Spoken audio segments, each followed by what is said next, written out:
Level 1. The volunteer. You're 14 years old and your Sunday league coach corners you after training. Someone has to ref the under-10s match this weekend. The assigned referee canceled, and you're the only one who knows the offside rule well enough to fake it. You say yes because you don't know how to say no to an adult who's asking. You borrow a whistle from the equipment bag. You don't own a proper kit, so you wear a black hoodie and hope nobody notices. The match is chaos. 10-year-olds don't understand fouls. Parents on the sidelines shout at every decision you make. You give a throw-in the wrong way, and a father laughs at you loud enough for the whole pitch to hear. You want to quit at halftime. You don't. You finish the match, hand the whistle back, and go home feeling like you failed at something you didn't even choose to do. Except 3 days later, you're still thinking about it. Not the mistakes, the moment right before you blew the whistle for kickoff, when 20 kids waited for you, specifically you, to say the game could start. Nobody else had that power in that moment. You liked it more than you expected to. You ask your coach how someone becomes an actual referee. He tells you there's a course, a basic certification, run by the Regional Football Association. You're too young for it, technically, but he knows someone who can get you in early. You take the course 2 months later. 30 people in a classroom, most of them adults, some of them retired players who couldn't let go of the game. You learn the laws properly for the first time, not the version you picked up from watching matches on television. The real version, with all 17 laws and their subclauses. Handball rules that changed 3 times in the last 5 years. Offside interpretations that depend on phases of play. You pass the written exam. You get your first badge. Level 2, the certified official. You're 16 and you're refereeing actual fixtures now, assigned by the local association, paid a small fee per match, barely enough to cover your bus fare. Under 12s and under 14s mostly. You buy your first proper kit with your own money. Black shirt, black shorts, a real whistle that doesn't sound cheap. You feel legitimate for the first time. The job is harder than you expected. You're 16 refereeing games where players are sometimes only 2 years younger than you, and some of them resent taking instructions from someone barely older than them. You give a penalty in a tight match, and a 13-year-old screams at you that you don't know the rules. You do know the rules. You just made the correct call, and he doesn't like it. This happens constantly. You learn that refereeing isn't really about knowing the laws. Most people involved in football know the basic laws. It's about applying them consistently under pressure, while 40 people who all think they understand the game better than you shout contradictory opinions at once. You develop a thick skin you didn't know you needed. You also make real mistakes, not imagined ones. You miss a clear handball in the box because you're out of position, 12 meters away when you should have been 6. The coach afterward doesn't yell, he just quietly tells you where you should have been standing. That lands harder than any shouting could. You start studying positioning obsessively, watching professional matches not for the football, but for where the referee is standing relative to play. You realize most people watching football have never once looked at where the referee is. You can't stop seeing it now. Level 3, the Youth League Regular. You're 18 and you've refereed over 200 matches. You've moved up to older age groups, under 16s and under 18s, where the football is faster and the physicality is real. You get your fitness tested for the first time, a beep test that determines whether you're physically capable of keeping up with modern football's pace. You fail it the first time. You're fit enough to play football, but not fit enough to referee it properly, because a referee covers more ground per match than most outfield players, constant repositioning, sprinting to stay level with play, never standing still. You start training specifically for refereeing, interval running, recovery sprints, the exact demands of 90 minutes of constant positional adjustment. You pass the retest 3 months later. You're assigned to your first genuinely difficult match, a local derby between 2 clubs with a history of ill discipline. The association warns you beforehand, extra vigilance required. The match is tense from the first whistle. You issue 4 yellow cards in the first half alone. A tackle in the 55th minute is borderline, studs up, but not violent enough for red by your judgment. You show yellow. The tackled player's manager loses his mind on the touchline. You have to manage him too, not just the players. You learn that a referee doesn't just officiate the match on the pitch. You officiate the entire emotional temperature of the event. Coaches, parents, sometimes even other officials. You keep control. The match finishes without further incident. Your assessor, sent by the association to evaluate you, gives you the highest mark you've received. He tells you that you have something that can't be taught easily, calm under provocation. He suggests you apply for the assistant referee pathway, the next formal step toward officiating adult football. Level 4. The assistant referee. You're 20, and you're running the line now in senior amateur football, adult men's leagues where the physical intensity and the stakes are both higher. Being an assistant referee is a different skill entirely from being a center referee. You're responsible for offside decisions, throw-ins, and supporting the center official on anything they might have missed. The offside calls are the hardest part. You have to be perfectly level with the second-to-last defender at the exact moment the ball is played, not a fraction of a second before or after, because that fraction changes the decision completely. You train your eye for this specifically, running drills where a coach plays balls forward and you have to freeze the instant contact happens and assess the defensive line. It takes months before this becomes instinctive rather than something you have to consciously calculate. Your first senior adult match as assistant referee is intimidating in a way youth football never was. These are grown men, some of them semi-professional, all of them faster and stronger than the teenagers you're used to. You flag for offside in the 30th minute. The center referee blows the whistle immediately based on your flag, no hesitation, which tells you he trusts your judgment completely, even though you've worked together only once before. The decision is correct. Replay footage shared afterward on a local club's social media confirms it. Millimeter offside, the kind only a properly positioned assistant catches. You start getting requested by name for center referees who want you on their line. Reputation in this world moves through word of mouth between officials, not through any formal ranking system. Level 5. The semi-professional referee.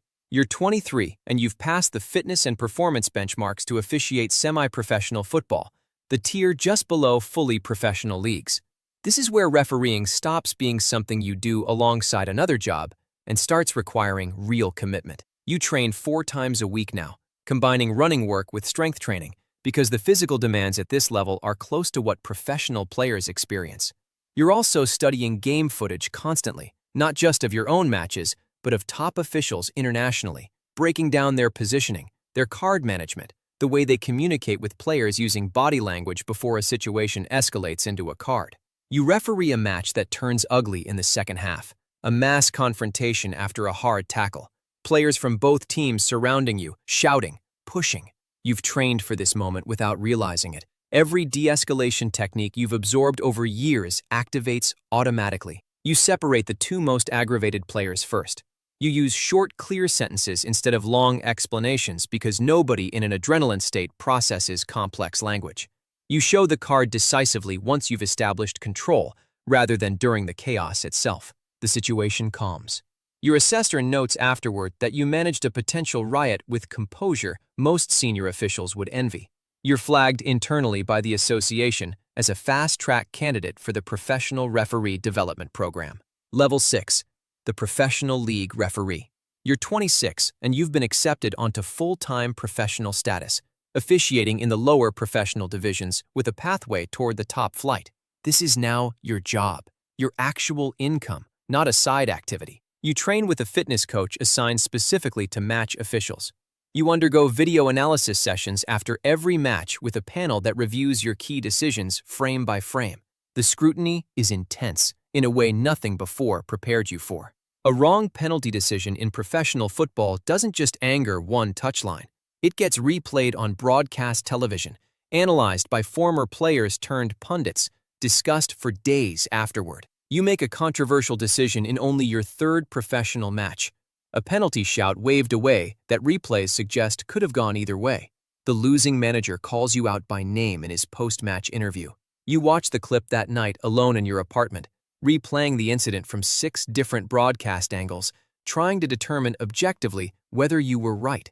You conclude you made a defensible call with the information available in real time. But you also understand that defensible isn't the same as universally accepted. And in this job, those 2 things rarely match. You learn to separate your performance from public reaction, because if you let public reaction determine whether you did your job well, you'll never survive this career. Level 7. The Top Flight Official.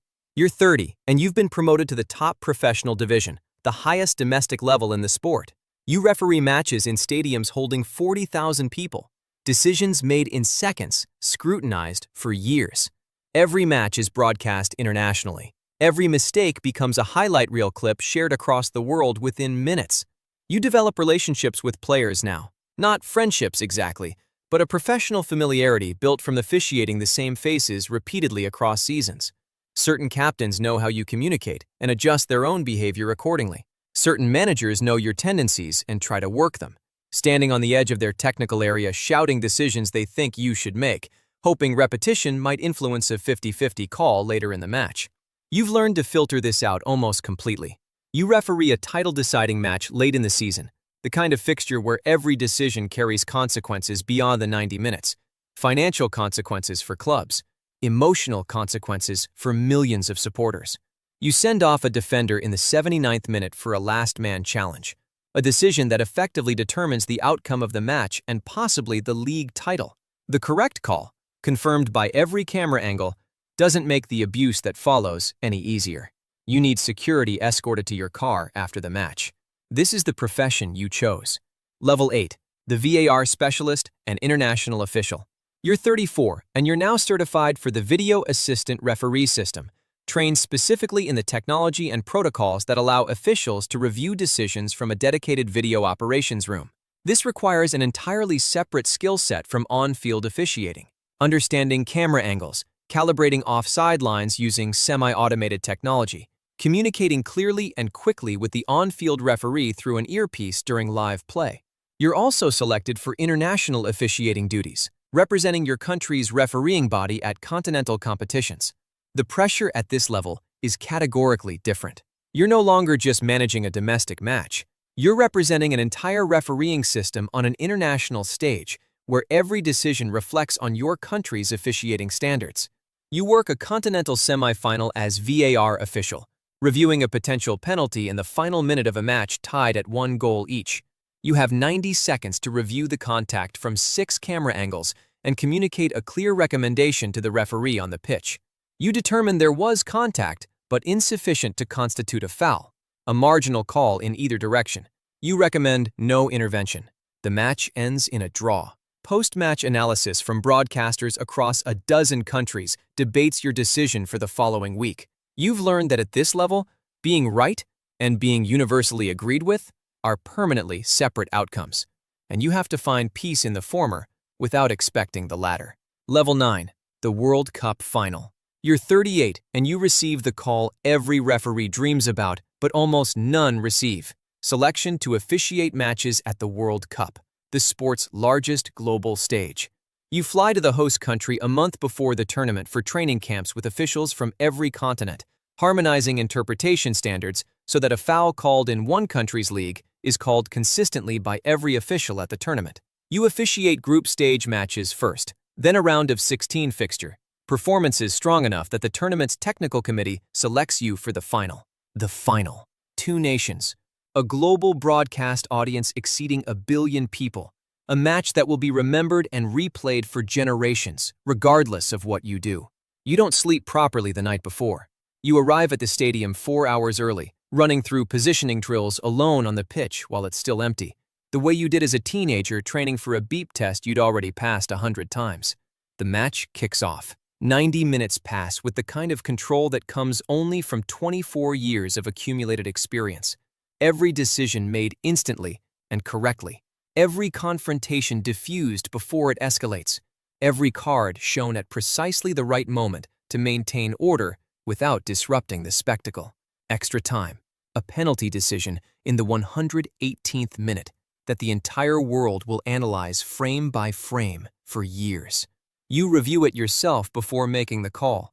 Not through VAR this time, through the accumulated instinct of every match you've ever officiated since you borrowed a whistle at 14 years old. You point to the spot. It's the correct decision. The match ends. You walk off the pitch as the 2 nations celebrate and mourn respectively, and for one moment, before the golden whistle is presented to you by the tournament's technical delegate, you think about the 10-year-olds you refereed in a black hoodie, the father who laughed at you for a wrong throw-in decision, the assessor who told you that you had something that couldn't be taught, and somewhere, right now, a 14-year-old is being asked by a Sunday league coach to fill in as a referee because nobody else is available, standing there in whatever black clothing they can find, about to blow a whistle for the first time, having no idea what it might become.